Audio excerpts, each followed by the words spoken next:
안녕하세요. 고준의 지혜 TV입니다. 구독과 좋아요 부탁드립니다. 조선 효종임금 시대에 한양의 어느 골목 담벼락길을 어엿한 선비의 풍채를 갖춘 젊은이가 걷고 있었다. 가볍게 저녁을 마친 후 습관처럼 앉아서 책장을 넘기던 중 글이 눈에 들어오지 않자 머리도 식힐 겸 이리 산책을 나선 것이다. 젊은이는 진사시험을 앞둔 박태상이라는 약관이 다 돼가는 소년 선비인데 환한 달빛을 받으며 길을 걷다 보니 답답한 마음은 금세 사라지고 머리가 맑아지는 느낌이 들었다. 가벼운 발걸음으로 뒷골목으로 접어들어 집으로 되돌아가려던 중에 밝은 달빛에 반사되어 먼발치에서 희말과 물체가 눈에 띄었다. 박선비는 궁금증이 생겨 다가가 물체를 들어보니 꽤나 묵직했다. 단단히 묶인 무명 보따리를 끌어보니 말발굽 모양의 은덩이가 빛을 발하고 있었다. 박선비는 놀랐으나 이내 차분히 따져봤다. 맨정신으로 이리 귀한 물건을 길에다 놔두고 갈 리는 없을 테고 누군가 술이라도 취해서 물건을 두고 갔을 거라는 생각이 들었기에 잠시 이를 어찌할지 망설였다. 이 물건을 이대로 두어서 혹 다른 행인이 들고 간다면 원래 임자는 낭패를 볼 것인데 어찌한다?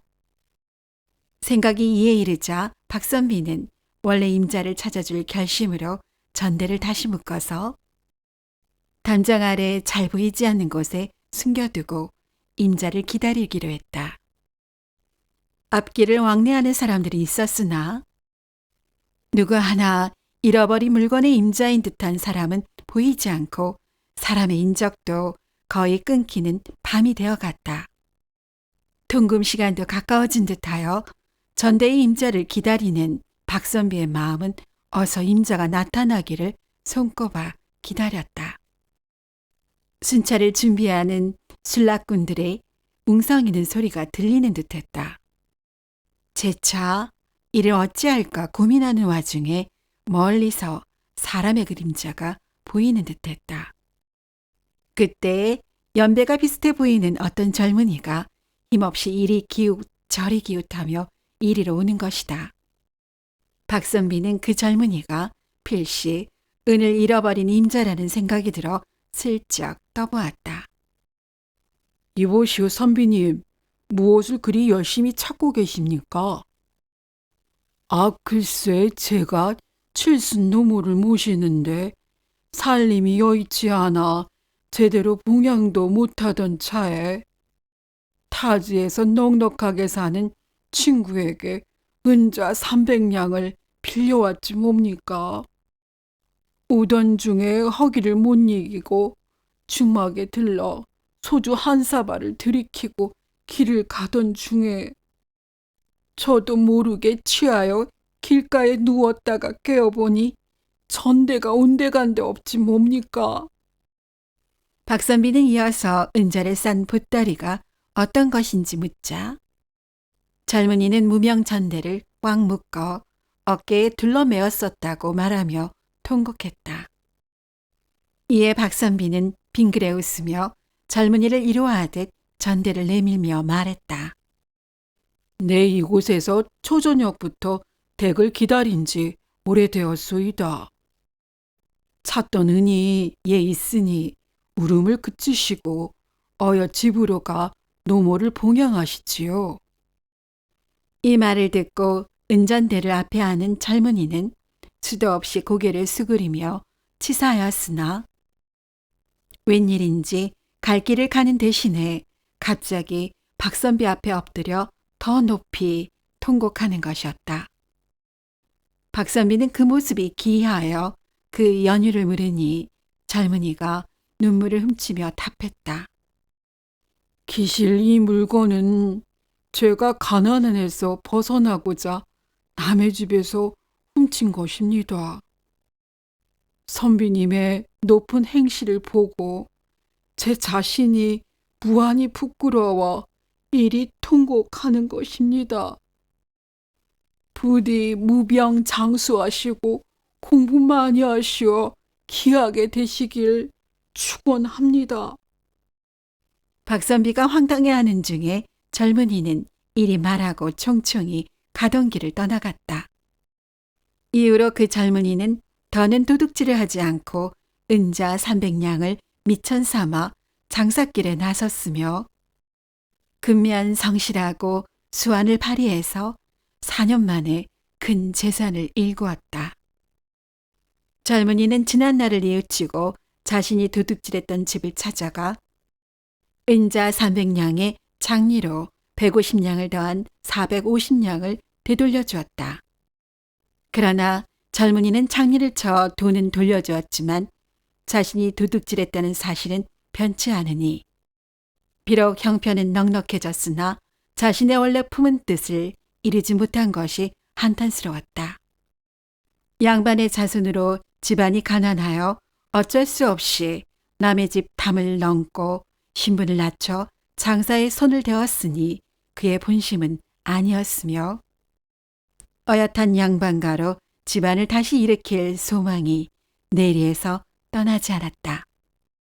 비록 어려서 부모님 덕에 글을 좀 깨우쳤으나 다시 시작한 글 공부가 결실을 맺지 못하고 세월마저 흘러 나이 30이 되어가니 길을 바꾸어 무예를 익혀 무변으로 출사할 결심을 새로 하게 되었다. 젊은이는 무예에 능통한 스승들을 찾아다니며 단련하기를 4, 5년이 흐르니 타고난 재주가 일치에 월장하게 되자 무과시험에 응시하여 장원급제를 하였다. 당시에는 무과에 급제한다고 바로 벼슬자리를 얻는 것이 아닌지라 한양 성내에서 병조 자랑으로 있는 어느 양반 댁에서 며칠 유숙하며 도움을 청하기로 했다.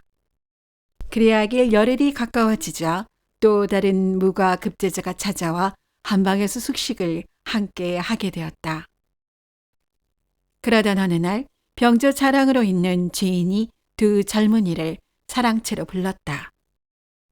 앞에 앉은 주인이 뜻밖의 젊은 사람임을 알고 두 손님은 놀랐으나 자신들의 미래를 의탁할 생각으로 최대한 이해를 갖추었다.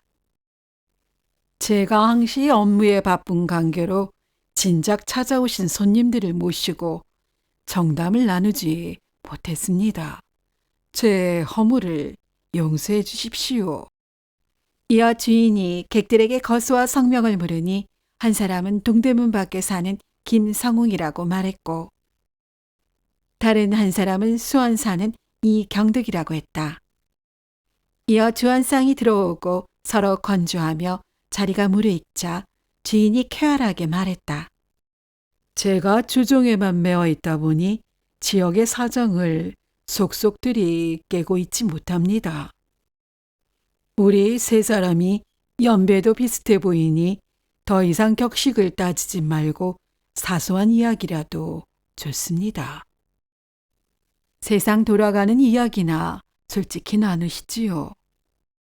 저희가 무슨 견문이 있어서 감히 날 있게 나서며 말하겠습니까? 그저 전도 양양하신 나리께서 거침없이 저희를 지도 편달해 주십시오.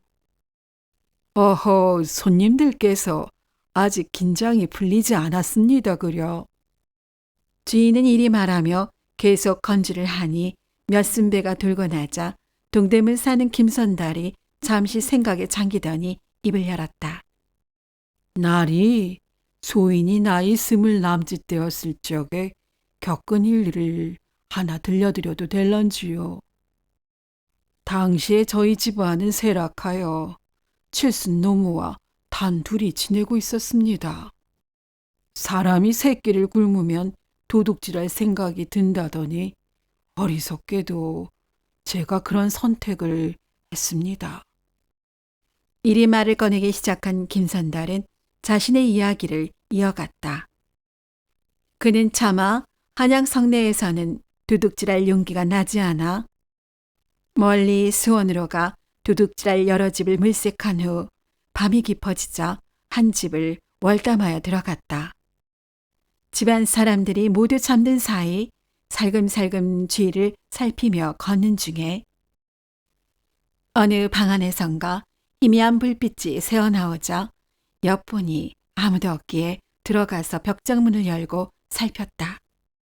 무명전대로 꽁꽁 묶여 쌓여있는 묵직해 보이는 것이 눈에 들어오자 얼른 들고 뒤도 돌아보지 않은 채 담을 넘어 나와서 전대를 열어보니 맑은 모양의 은자 300냥이었다.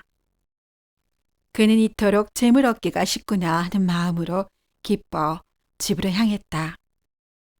한강을 넘으려 노량진에 다다랐을 즈음에 허기가 밀려와 주막에 들렀으나 요깃거리가 없어 급하게 소주 한 사발을 들이켜고 배를 탔는데 취기에 잠이 들어 그 뒷일은 기억이 나지 않고 한밤중에 어느 길가에서 잠이 깨보니 어깨에 둘러맨 전대가 보이지 않는 것이었다.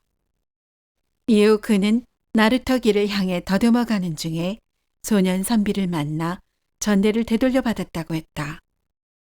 이어서 그는 그때 소년 선비의 신덕에 깊이 느낀 바가 있어 마음을 바꾸고 장사로 재물을 키워 훔친 돈에 이자를 붙여 되돌려준 일을 소상히 말했다. 나리, 지난 저의 사연은 이렇습니다. 비록 도둑질한 재물을 돌려주었으나 잘못한 것은 분명하니 과거에 지은 죄업을 탓하신다면 엄하게 처벌하여 주십시오. 이때 옆에서 이야기를 듣고 있던 이선달이 갑자기 김선달에게 다가서며 두 손을 꼭 잡고 미소 지으며 말했다. 허허, 세상에 참으로 희한한 일도 다 있습니다 그려. 제가 바로 그때 그 은전대의 주인이랍니다. 돈의 이자를 불려 돌려주실 당시 제가 경상도에 출타 중이어서 미처 김공을 만나지 못하다가 오늘에야 만났습니다 그려. 그동안 어떤 분이실지 참으로 궁금했소이다. 이리 말하며 이선달이 당시 자신의 지난 일들을 이야기했다.